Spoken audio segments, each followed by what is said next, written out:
Olá pessoal, boa noite. Estamos começando aqui a nossa AgroLive News. Muito grato a você que nos acompanha aqui no blog do Mário Bittencourt. A gente hoje vai conversar com o professor Marcelo Matos sobre a eficiência na bovinocultura de leite. O professor Marcelo Matos, ele é professor da UESB, vice-presidente da Comissão Baiana da Cadeia Produtiva do Leite e é agrônomo, engenheiro agrônomo, produtor de leite, consultor também em bovinocultura leiteira. A AgroLive News ela tem o apoio do site Marketing no Agronegócio. Você que quer dicas para se destacar nas redes sociais, acesse o site www.marketingnoagronegócio.com.br. E a Horus Aeronaves, ela oferece drones com tecnologia avançada para você monitorar a lavoura. Os drones são usados para identificar plantas daninhas, calcular o stand e integrar dados com o maquinário agrícola para aplicação local de insumos. Com os drones da Horus Aeronaves você pode ter até 50% de economia, melhorar seu trabalho em campo e aumentar a produtividade. Acesse horusaeronaves.com, converse com um especialista e dê o primeiro passo para diminuir os custos com perdas em insumos caros. A gente já viu aqui que o professor Marcelo já está na nossa conversa, a gente vai adicioná-lo para iniciar a nossa live. Agradecer desde já a todos que estão participando. A gente está estabelecendo conexão com o professor Marcelo.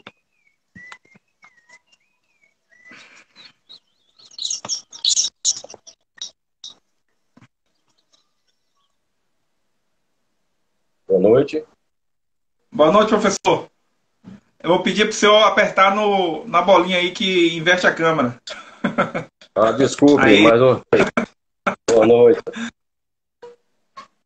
Muito grato pela presença do senhor aqui, por ter aceitado a live, né, para a gente estar fazendo essa conversa, levando informação para os estudantes, para técnicos, produtores rurais principalmente, que trabalham com a bovinocultura leiteira na Bahia e em outros estados.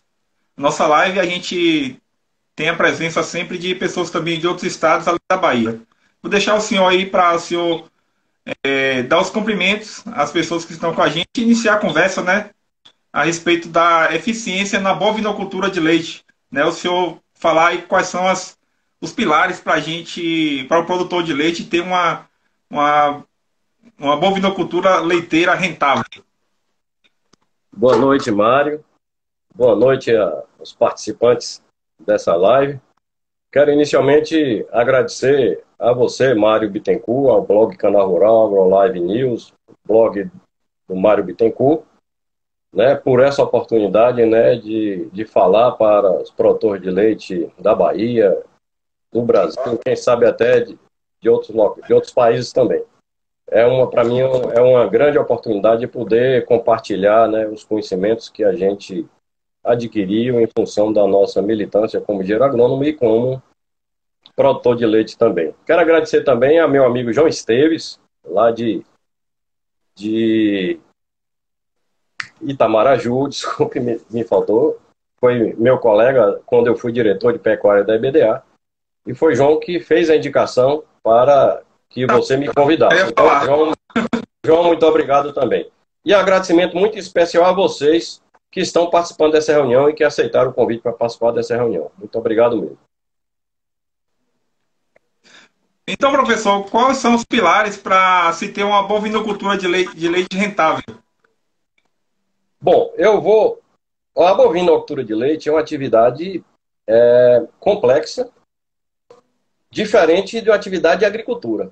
Se você produz cacau, café, qualquer lavoura, você tem que se limitar apenas a produzir a lavoura e comercializar a lavoura, de ser eficiente nessa produção.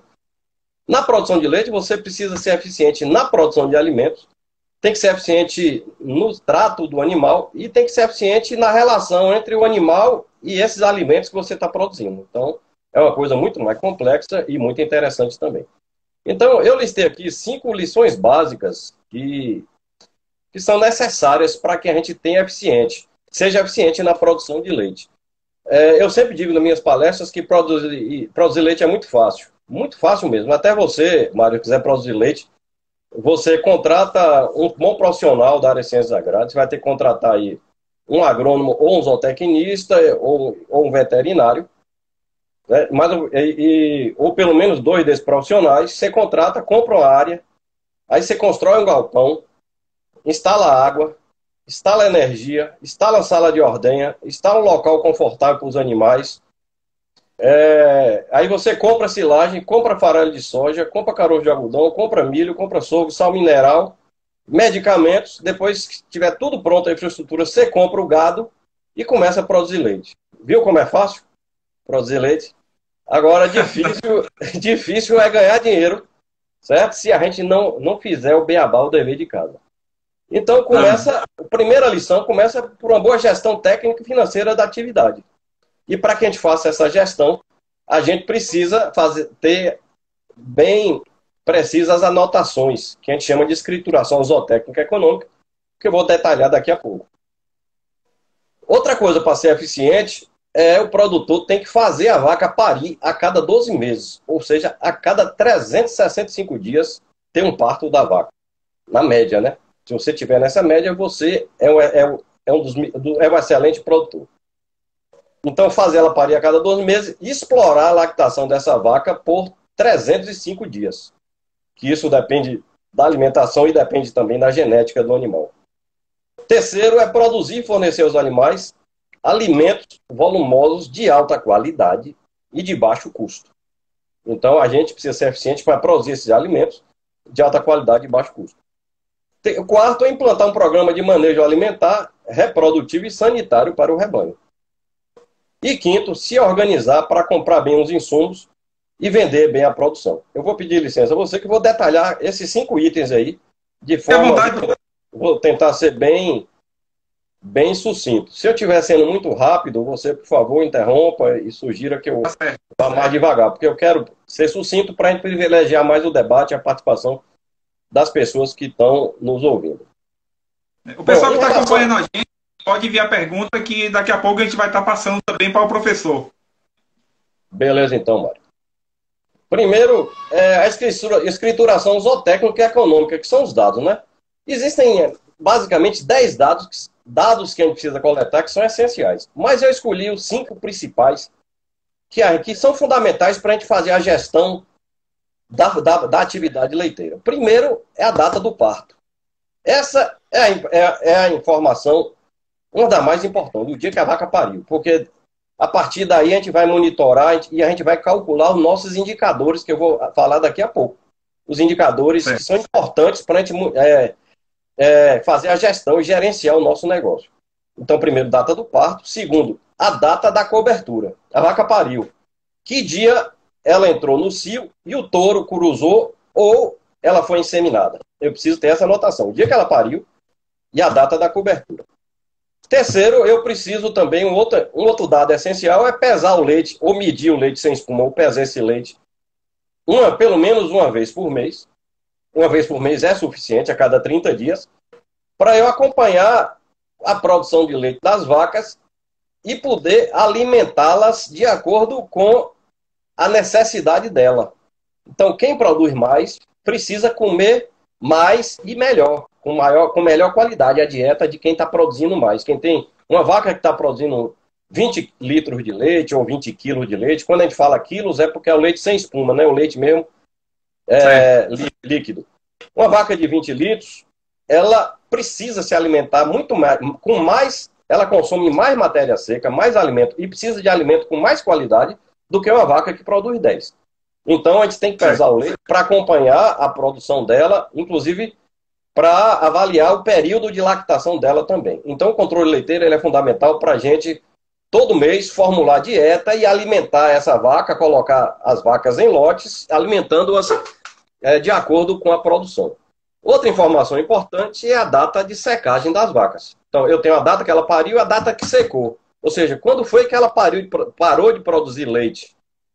Tá? Porque isso é importante para eu saber quantos dias foi o período de lactação dessa vaca. Que esse é um indicador importantíssimo também.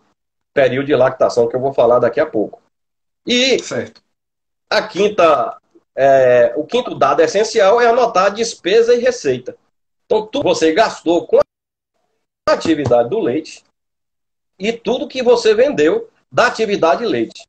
Então, o leite vendido tem que ser anotado, o leite consumido, o leite que a família utilizou para alimentação própria, certo? Se a fazenda faz recria e a recria é um outro centro de custo, a fazenda tem que vender o leite para a recria, então tem que o leite que está fornecendo as bezerras, tudo isso tem que ser anotado, porque isso tudo é receita da atividade leiteira. E também a venda de animais, venda de bezerros, venda de bezerras, novilhas excedentes, descarte de vacas, também tudo isso é receita da atividade leiteira. Então são esses 5 pontos da escrituração, que esses não pode abrir mão deles. Data do parto, data da cobertura, ou seja, da monta ou da inseminação, o controle leiteiro, a data da secagem das vacas e a anotação de despesas e receitas. Bom, os índices zootécnicos, estou falando já de gestão, né? Certo. Então, eu preciso dessas anotações para eu poder calcular meus índices zootécnicos. Eu falei inicialmente que para a gente ser eficiente, a gente precisa fazer a vaca parir a cada 365 dias. E esse índice zootécnico é chamado de intervalo entre partos, ou seja, o intervalo de tempo de um parto para outro. Quem quer ser eficiente deve ter como meta 365 dias de intervalo entre partos. Um segundo indicador importante na verdade, isso é um dado, é um indicador período de gestação. Em média, a gente considera-se que, na média, a gestação da vaca dura 282 dias. Então, essa é uma informação importante para a gente calcular outros indicadores.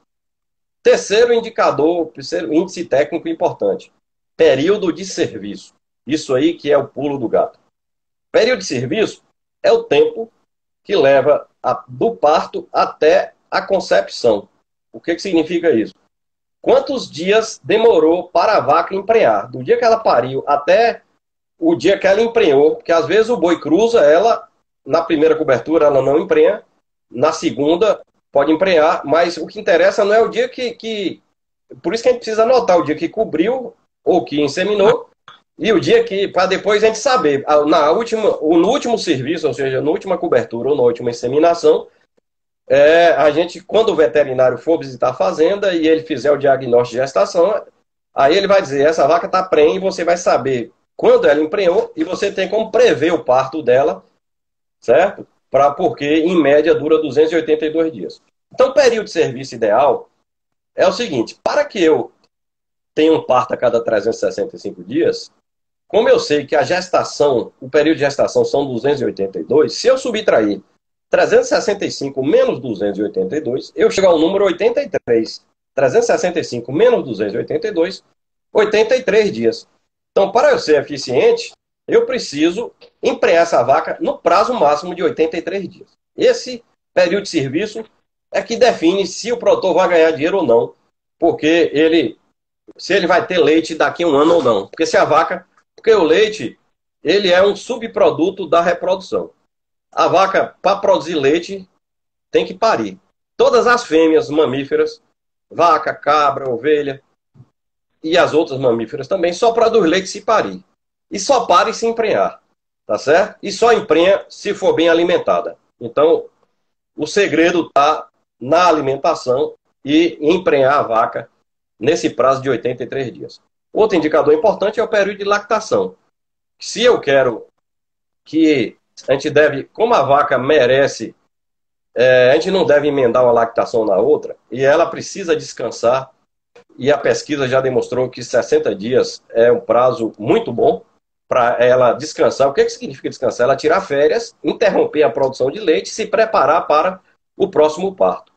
Então, se eu quero um parto, se eu quero um intervalo entre parto de 365 dias, e ela precisa descansar 60 dias, então, se eu subtrair 365 menos 305, eu tenho esse número de 60 dias. Então, o período de descanso ideal seria 60 dias, tendo um intervalo entre parto de 365 dias e um período de lactação de 305 dias.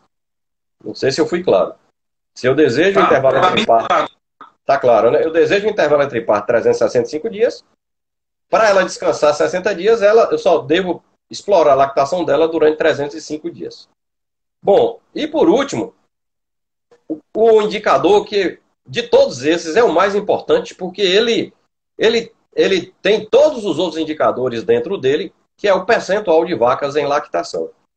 Se eu tiver um intervalo entre partos de 365 dias e minhas vacas tiverem um período de lactação de 305 dias, eu vou ter, na média, 83% das minhas vacas em lactação. Então, quando a gente chega na propriedade, vai fazer uma consultoria, e agora eu oriento, essa aí é a dica que vale para todos os técnicos aí, estudantes da área de ciências agrárias e também aos produtores. A primeira pergunta que a gente faz é o seguinte: quantas vacas você tem? Quantas estão em lactação?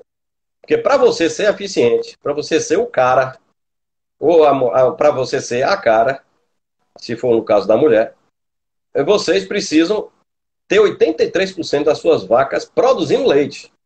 Então, quem tem 10, 83% de 10 é 8,3. Como não existe 0,3 vacas, então, desculpe. Quem tem 10 vacas precisa ter 8 em lactação. Quem tem 12 precisa ter 10 em lactação. Porque se eu dividir 10 por 12 dá exatamente 83%. E quem tem 100 vacas precisa ter 83 em lactação. Ou seja, quem tem 100, tendo 83 em lactação, vai ter 17 no descanso, de férias. Certo? Porque a vaca tem direito a esses 30 dias a 60 dias de férias. E na maioria das fazendas, e na maioria dos casos que a gente sempre pergunta, a média aí está em 50%, 55% mais ou menos. 50%. Eu já fiz muita palestra aí pela Bahia e sempre fazia uma pesquisa, uma sondagem rápida, ao vivo, antes da palestra. Na média, 50%. Então imagine qual a empresa que suporta 50% dos empregados de férias e 50% trabalhando. Aí quebra ligeiro, né? Para você ver como diz Cristiano Nassif, que é um grande especialista em leite, que coordena um programa de leite de Minas, ele diz que fazenda suporta muito desaforo. Então, se a gente quer ser eficiente, a gente precisa ter 83% das vacas em lactação. Ou seja, quem tem 100 vacas precisa ter 83 vacas trabalhando o que é? Produzindo leite, e 17 vacas de férias. Aí você vai ter, maximizar sua receita. Porque se a vaca, eu falo isso nas palestras, se a vaca tirasse férias e viajasse, né, fosse para a praia, para Porto Seguro, para Miami, e não ficasse na fazenda dando despesa, seria muito bom. Mas ela tira férias e fica tira férias é o quê? Ela fica seca, sem produzir leite, mas fica lá consumindo pastagem, bebendo água, que às vezes você tem que ligar uma bomba, um poço para fornecer água para ela.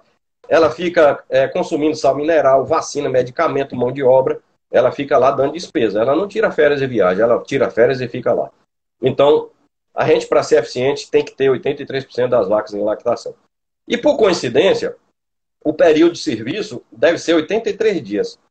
E o percentual de vacas em lactação é de 83% também. Então, eu sempre falo também nas minhas palestras, e falo agora para todos os produtores de leite, vocês, produtores que estão me ouvindo, nunca se esqueçam do número 83, que 83 é o número mais importante para os produtores e as produtoras de leite. Nosso número é 83. Eu não jogo no bicho não, mas se alguém for jogar ou no bicho ou na cena, compre, né, essa centena 83, que esse é o nome do nosso produtor de leite. Isso é para a gente não se esquecer. Se vocês se esquecerem de tudo que eu falei hoje aqui nessa apresentação, nunca se esqueçam do número 83, que vocês têm o prazo de 83 dias para emprenhar a vaca e vocês precisam buscar como meta, perseguir como meta 83% das suas vacas em lactação. Beleza? Bom, então, já falei em relação à gestão, a gente precisa monitorar esses indicadores técnicos e monitorar as finanças também, mas com o tempo. Finanças daria umas 4 horas de live aí para a gente discutir os indicadores de finança, tá? Mas é fundamental para a gente anotar o que gasta e o que recebe, para a gente saber quanto custa o nosso litro de leite, para a gente não ficar só chorando, dizendo que o preço está baixo, mas se eu não... E quanto eu estou gastando para produzir? Se eu não sei, certo? Não adianta eu ficar chorando não, porque de repente eu estou gastando muito mais do que eu estou vendendo. Então a gente precisa conhecer o custo. E tem um amigo meu chamado Roberto Quadros, que é um grande especialista, né, na área de pecuária, que ele diz o seguinte, que o custo é nosso, é uma informação nossa interna da fazenda, que quando alguém me perguntar quanto custa o seu litro de leite, eu respondesse que isso é informação confidencial. Porque eu não devo abrir essa informação, porque ele falou, se o laticínio lhe perguntar quanto custa o seu leite, pergunte a ele quanto custa também ele produzir 1 quilo de leite em pó, 1 litro de leite de uma vida. Se ele abrir o custo dele, a gente abre o nosso. Certo? Custo, mas a gente precisa ter essa informação para a nossa gestão. Em relação à produção de alimentos de alta qualidade e a baixo custo, que é a terceira lição que nós temos que fazer, né? Nós temos que os alimentos mais baratos, pela ordem, ó, pastagem de sequeiro, sem adubação, só que é mais barato o custo da matéria seca, porém, ele é menos nutritivo do que uma pastagem adubada. Nós temos a segunda opção. Pastagem de sequeiro é pastagem sem irrigação. Pastagem aproveitando a água de chuva que cai, né? Segunda, pastagem de sequeiro com adubação. Sem irrigação, porém adubada. Uma pastagem adubada, por exemplo, de sequeiro, se bem manejada, a gente consegue nela 12% de proteína bruta na matéria seca. Ao passo que ela sem adubação, na média, é de 6%. Isso baseado em diversas tabelas nutricionais. Então a gente consegue dobrar a proteína, né, de uma pastagem, mesmo sem irrigação, adubada. Além de aumentar a lotação, além de você produzir muita forragem por área, quando a gente faz adubação, correção e adubação do solo, a gente melhora muito o valor nutricional da forragem. Tem uma terceira opção, pastagem adubada e irrigada. Em pastagem adubada e irrigada, o teor de proteína tem variado aí de 15% a 22% de proteína bruta. Eu tive recentemente, em janeiro, eu estive na Fazenda Leitíssimo, que é a Fazenda Leite Verde, e eles lá informaram que já tem análise do Tifton 85 irrigado e adubado lá, análise de Tifton com 22% de proteína na matéria seca. Né? Semelhante aí, se eu não me engano, se eu não me falha a memória, a mesma proteína que tem no caroço de algodão. Inclusive, veja bem, é possível o produtor produzir, não tem a energia, porque a pastagem adubada, ela sobra proteína e falta energia. E aí tem que ter um profissional especialista para formular uma dieta para corrigir essa falta de energia para utilizar ao máximo essa proteína que tem na pastagem adubada. E como reserva estratégica, então as forragens mais baratas são as pastagens. Como reserva estratégica de alimentos, a número 1 que eu recomendo, que eu sou fã, é a palma forrageira, certo?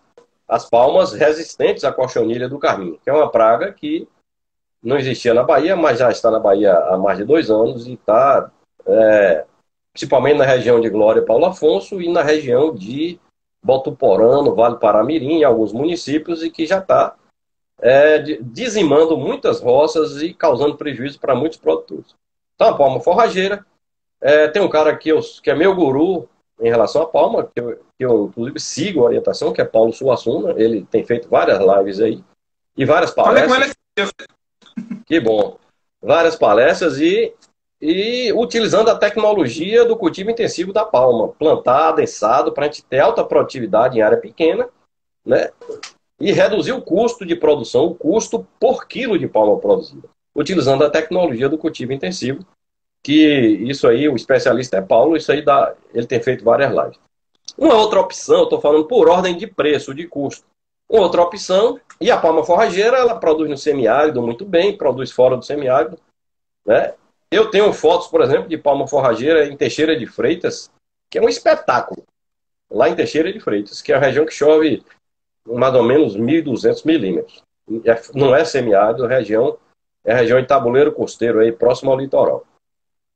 Uma outra opção é a cana-de-açúcar, que é um alimento rico em energia e que fornece fibra, apesar de não ser uma fibra de muita boa qualidade, mas é um alimento que combina bem com a palma para fornecer a fibra que a palma tem deficiência em fibra. Então, a cana-de-açúcar é uma outra opção para as regiões que chovem, mas tem regiões no semiárido que não se consegue produzir cana-de-açúcar em sequeiro, sem irrigação, porque ela morre.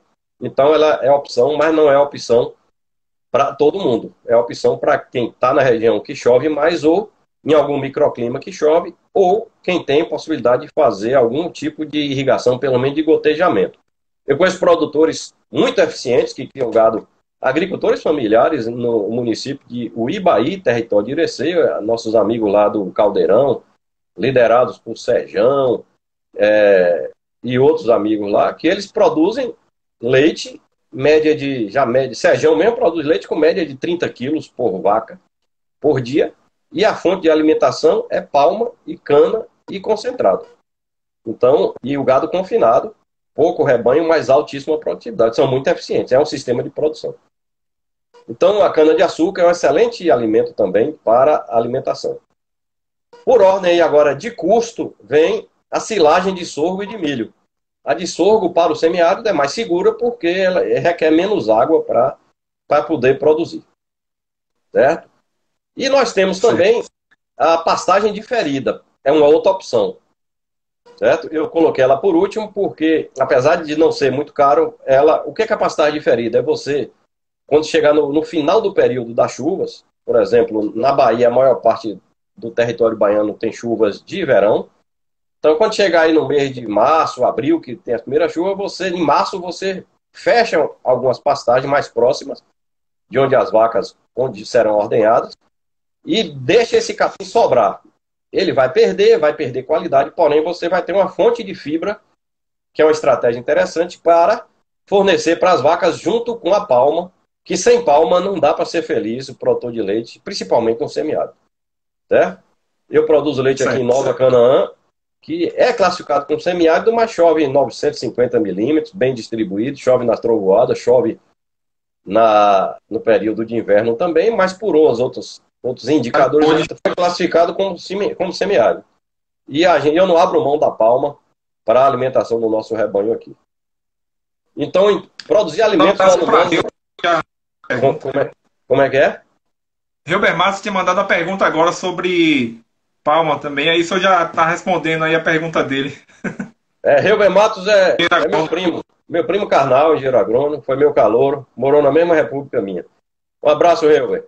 E Hilber é outro entusiasta da palma, como eu sou. Eu, quando fui diretor da BDA e quando depois continuei como superintendente de agricultura familiar da Secretaria de Desenvolvimento Rural, a gente criou um programa e deu continuidade na SUAF.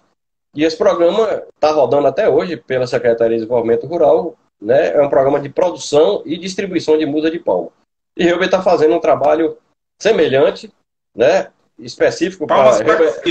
ele é coordenador lá de Vitória, da Secretaria de Agricultura de Desenvolvimento Rural de Vitória da Conquista e está com um programa de palma excelente também, muito bom. Parabéns, Hilber, pelo seu trabalho. Bom, em relação ao programa de manejo, é o quarto dever de casa, né? Eu falei do primeiro, foi em relação à gestão.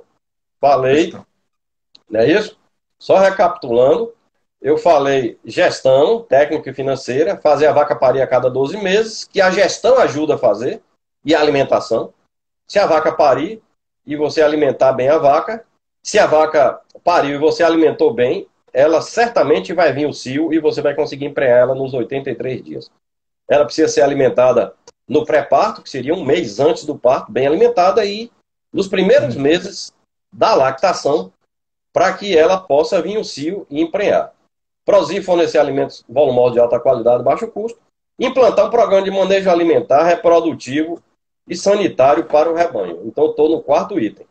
O manejo alimentar, a gente precisa ter profissional, o produtor precisa ter profissional, para formular dietas em função das diferentes categorias. Ou seja, dieta para vaca em lactação, dieta para vaca prenhe, né, dieta e nível de exigência, dieta para as bezerras, para novilhas, e nível de exigência. O que é nível de exigência nutricional? Dietas para vaca em lactação. A vaca, se está produzindo de 20 a 23 quilos de leite, ela tem uma exigência nutricional. Se ela está produzindo de 24 a 26, ela tem outra exigência nutricional. Então, o profissional, agora eu falo para os profissionais, precisam se capacitar, aqueles que ainda não se capacitaram, os estudantes, aproveitar essas oportunidades, a própria escola, para que possa orientar bem o produtor na formulação dessas dietas.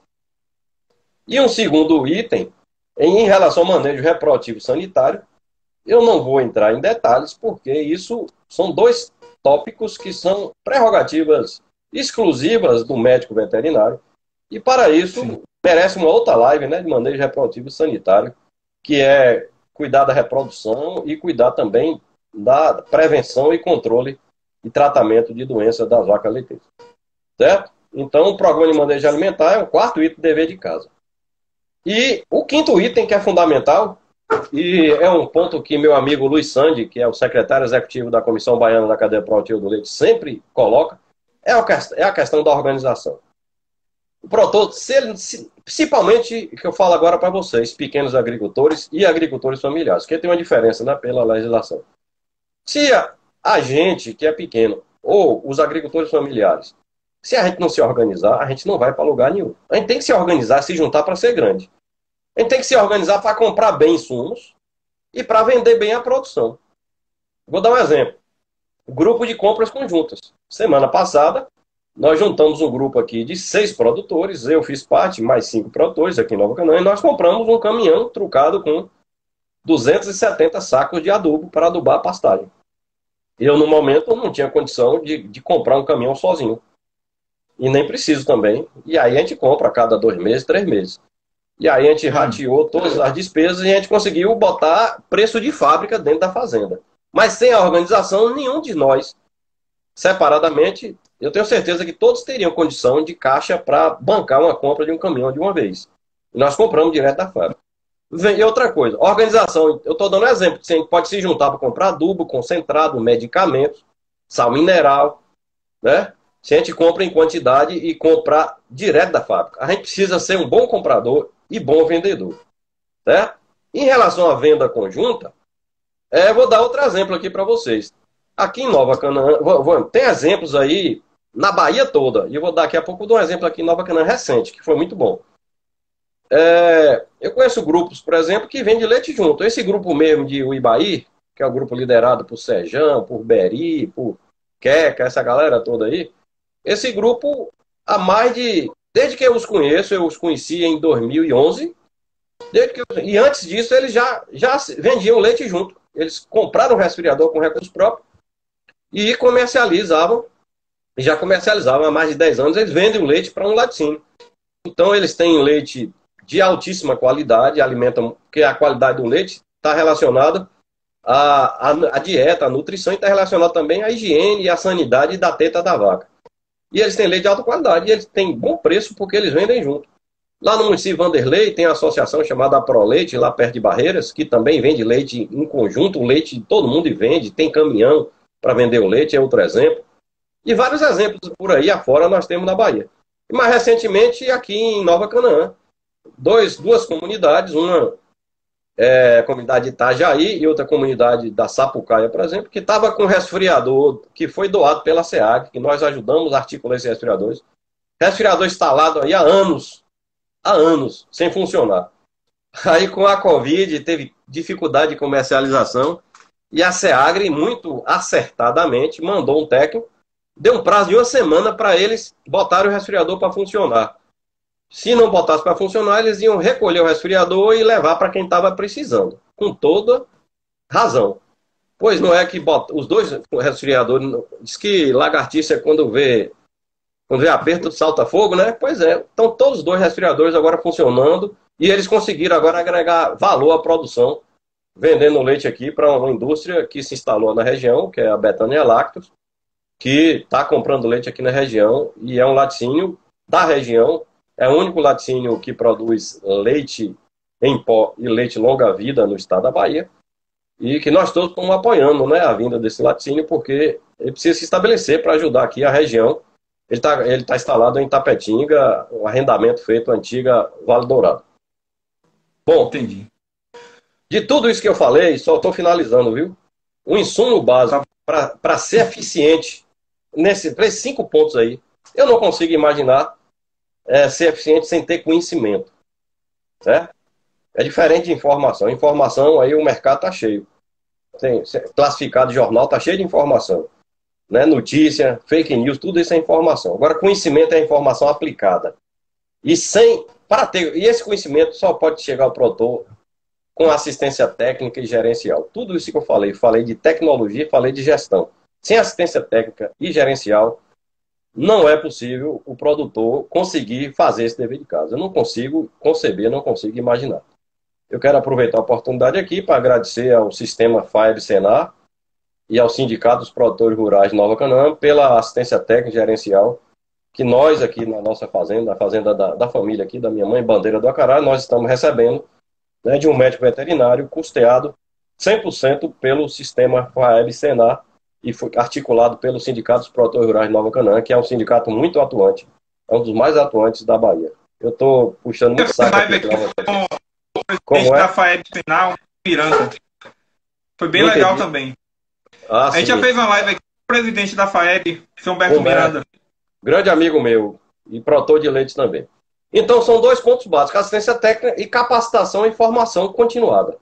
Né? O processo de aprendizado é um processo contínuo, todo dia tem informação nova, pesquisa, tecnologia, e se a gente não avançar, a gente vai ficar para trás. Então, eu encerro aqui minha explanação inicial, conforme combinamos, e me coloco agora à disposição para o debate. Muito grato, professor. Muito rica essa explanação inicial.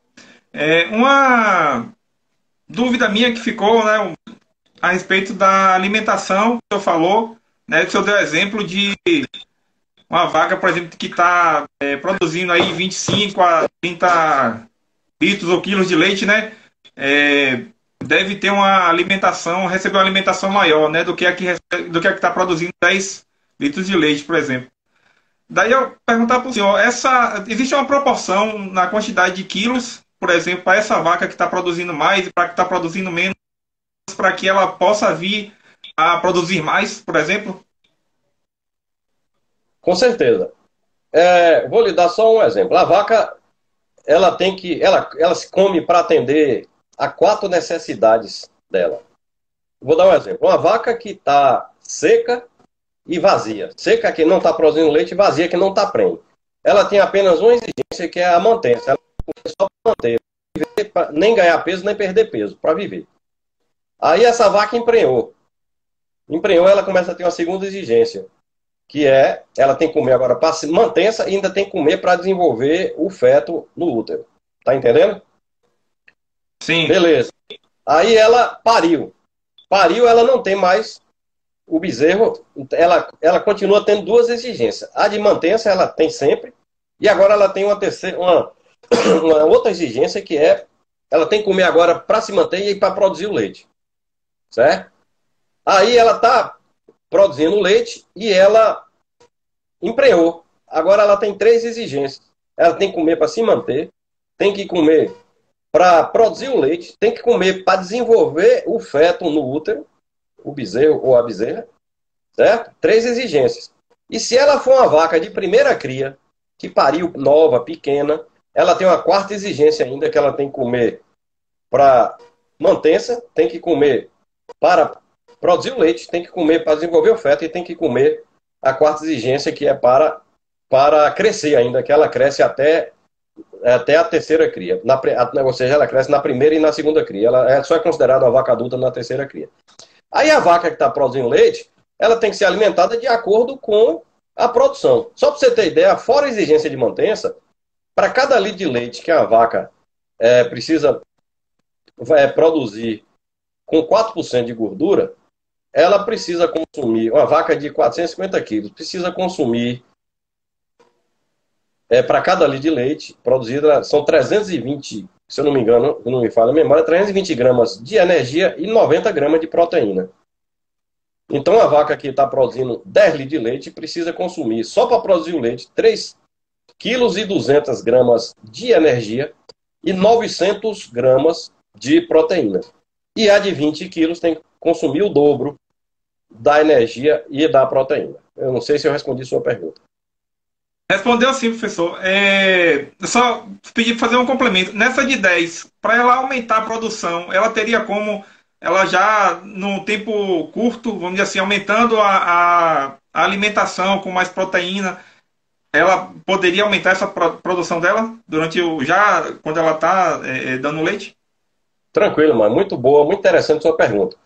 A vaca, ela pare e a curva de lactação dela, ela aumenta a produção de leite até 60 dias de parida.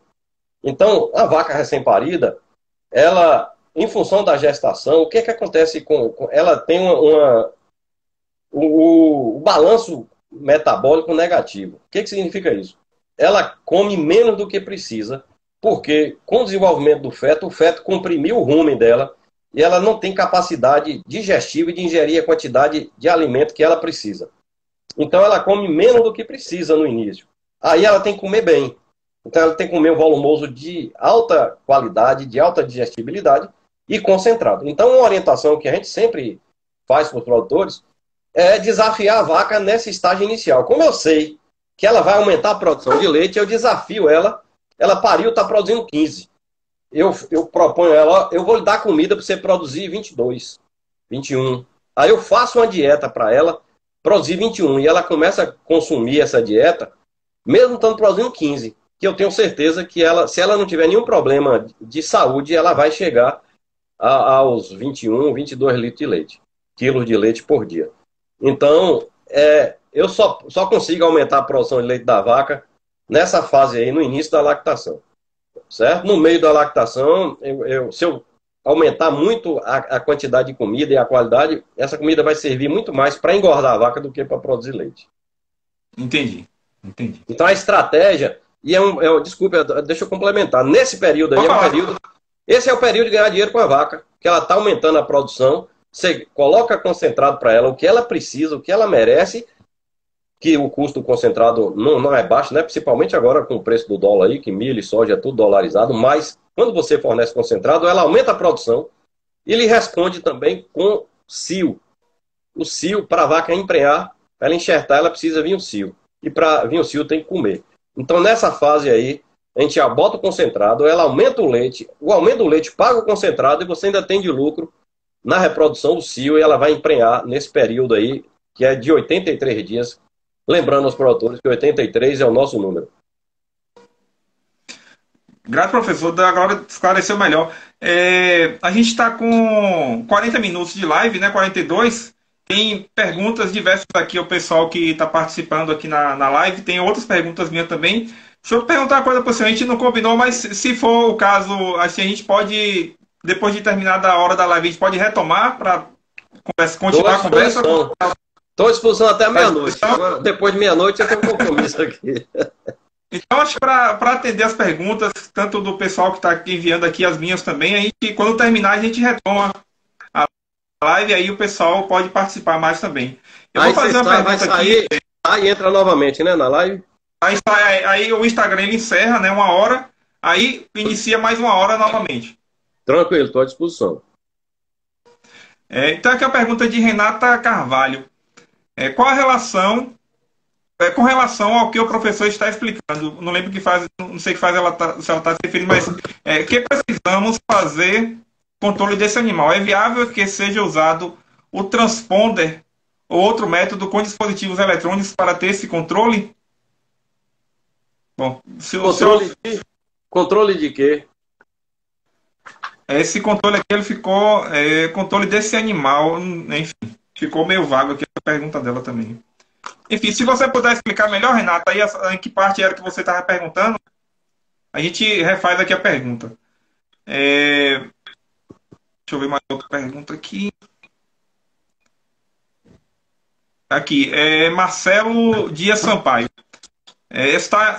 Capinha-Açu BRS está em teste ou já é uma realidade para volumoso com custo baixo? O senhor tem essa informação, professor? Capinha-Açu é uma realidade. Foi um capim desenvolvido pela Embrapa e está sendo muito disseminado, né, no Brasil inteiro. O custo de produzir é baixo, porque é baixo a gente considerando que a gente vai fazer uma capineira e ela vai durar pelo menos aí uns 10 anos. Porque o custo inicial de implantação é alto porque se planta de muda. E tudo que se planta de muda, o custo de implantação inicial é alto. Mas se a gente depreciar essa capineira em 10 anos, se eu gastar, por exemplo, eu não sei quanto gasto para implantar, se eu gastar 10 mil, eu tenho, para implantar o capim-açu, 1 hectare, eu tenho que pegar esse custo e dividir e considerar pelo menos que eu vou cuidar desse capim, ele vai durar 10 anos. Então o custo do primeiro ano é R$ 1.000 por hectare. Já uma pastagem formada de semente, o custo é muito mais baixo, porque você gasta, em média, aí, uns 20 quilos de semente de qualidade para implantar um hectare de pastagem, e 20 quilos de sementes é bem mais barato do que as mudas para implantar um hectare de capiaçu. Então o custo de implantação é mais alto do que o custo de uma pastagem normal. E o custo de produção da forragem, como ele produz muito, o custo de produzir a forragem é baixo, porque você pega a produção e divide pela área, aí o custo por quilo produzido.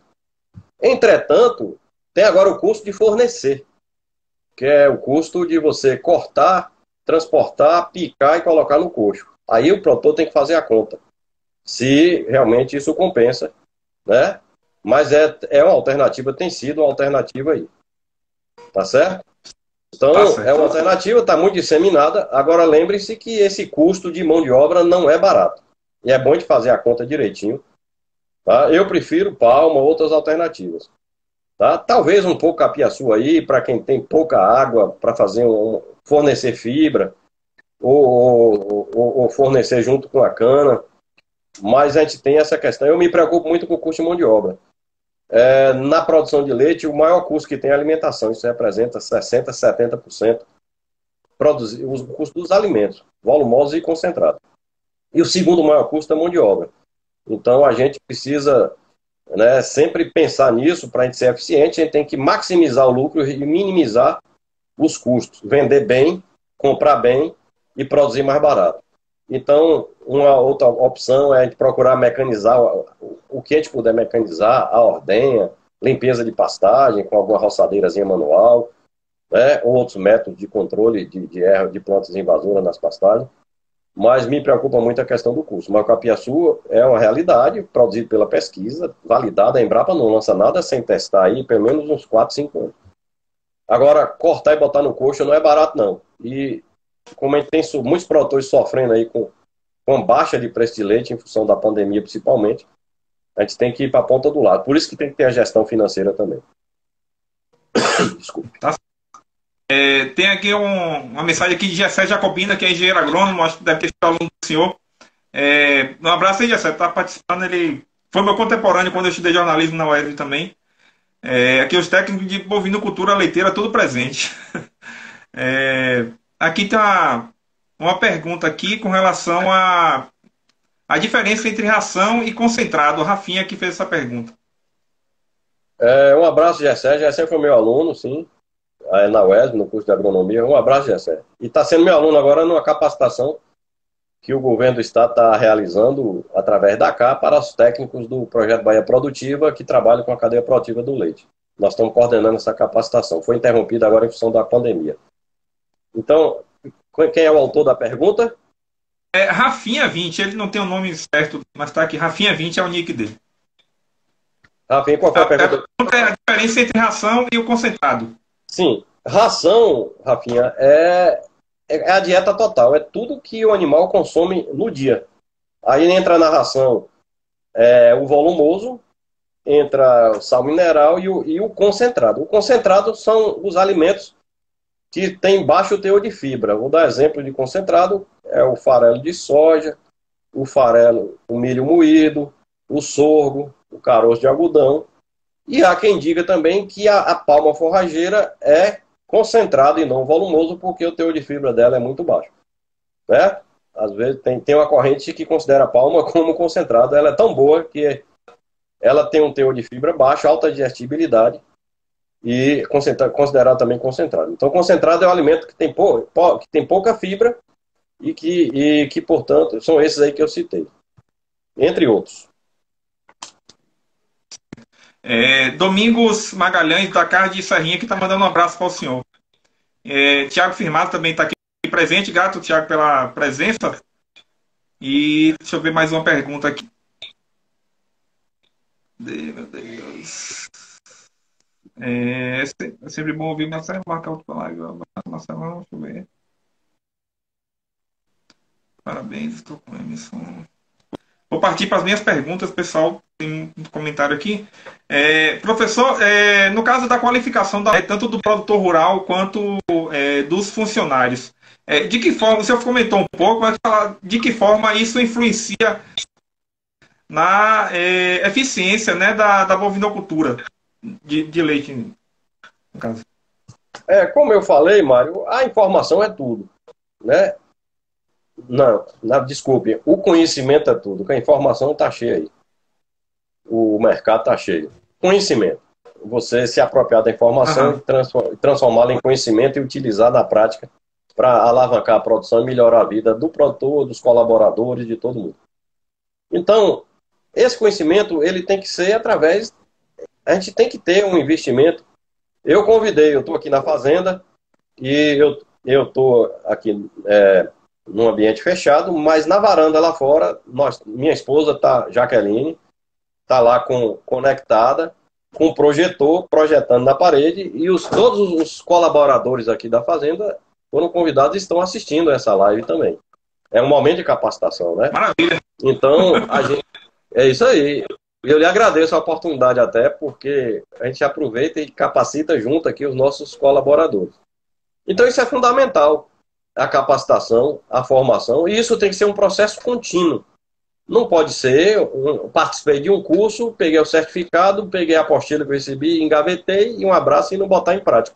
Eu tenho que ser capacitado e tenho que utilizar esses conhecimentos, colocar em prática esses conhecimentos.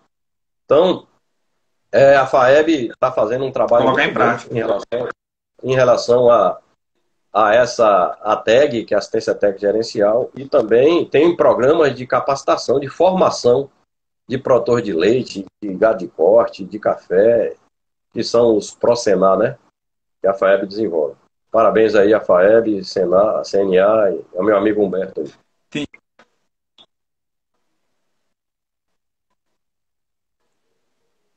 Tem uma pergunta aqui de Humberto Barrios. Boa noite, doutor Marcelo. Humberto Barrios de Andaraí, na Chapada Diamantina. Humberto de Minha Andaraí. grande dúvida é na hora de as forragens para o pastor rotativo. Alguma sugestão? Sim. Eu quero mandar um abraço aí para Domingão e Tiago. Domingo aí que você falou da cá, meu grande amigo, contemporâneo da época de faculdade. Grande amigo, né? Nós temos juntos unidade de referência de produção de leite, nós implantamos juntos. Aí na região, na área de abrangência dele aí, em São Domingos e em Queimadas e São Domingos também. Um abraço, Domingão, um abraço, Tiago, também foi meu aluno. Humberto, para o pastejo rotacionado, existem duas forrageiras que são top, são as mais utilizadas no Brasil. Quando a gente fala do pastejo rotacionado, está falando de pastejo rotacionado. Eu vou falar do rotacionado adubado e irrigado, primeiro. Para adubado e irrigado, tem duas forrageiras que se destacam, que é o capim Mombaça e o capim Tifto 85. O Tifto 85 é um capim que é mais resistente ao frio, então ele forma rizomas, né, no subsolo, que isso armazena reservas que permite ele produzir mais durante o inverno. No período das trovoadas, o Tifto 85 e o Mombaça não há diferença significativa na produção. Mas no inverno, no período frio, quando você tem temperaturas abaixo de 15 graus, por exemplo, os pânicos em geral, o Mombaça é pânico, o Tanzânia, o Colonião, o Sempre Verde, o Green Panic, o Maasai, todos eles são pânicos. Então os pânicos, eles cessam o crescimento, interrompem o crescimento quando a temperatura cai abaixo de 15 graus. E aí na Chapada Diamantina, com certeza, cai abaixo de 15 graus, daí deve chegar a 12, 10, né? Lá no oeste da Bahia chega a 12, o povo dizia que lá não fazia frio, e aí eu falei, já mediu? Porque tem uma máxima da administração que diz que quem não mede não administra, né? Já botou o termômetro? Não. Quando botaram, no primeiro inverno deu 12, lá em Sítio do Mato, lá próximo a Barreiras. Então, quando a temperatura mínima cai abaixo de 12 graus, os pânicos param de crescer. E o Tifto ainda continua crescimento até 12 graus. Agora, o Tifto é muito difícil de manejar. Tem que ter roçagens frequentes, constantes. Mas todos dois são excelentes capim. Quando o produtor é grande, que os piquetes são grandes e ele pode roçar com trator, o Tifto seria o melhor. Quando o produtor é pequeno, e que ele tem meia hectare de tifto, e ele só tem essa área irrigada, o tifto também é melhor, porque os piquetes são pequenininho, o produtor, e ele é o dono, aí ele vai e roça sábado, roça domingo, porque onde a vaca defeca, fica aquelas placas de fezes, e quando o gado volta no pastejo rotacionado, com 20 dias, por exemplo, que você dividiu o tifto em 20 piquetes, quando o gado retorna para aquela área, ele não come naquele local onde defecou. E aí na outra rodada, pior ainda, que esse capim está mais velho ainda, mais passado ainda. Então aquela torceira tem que ser roçada, então o tifto é mais difícil manejar. Ele é mais produtivo, no inverno, no verão é semelhante, mas é mais difícil manejar.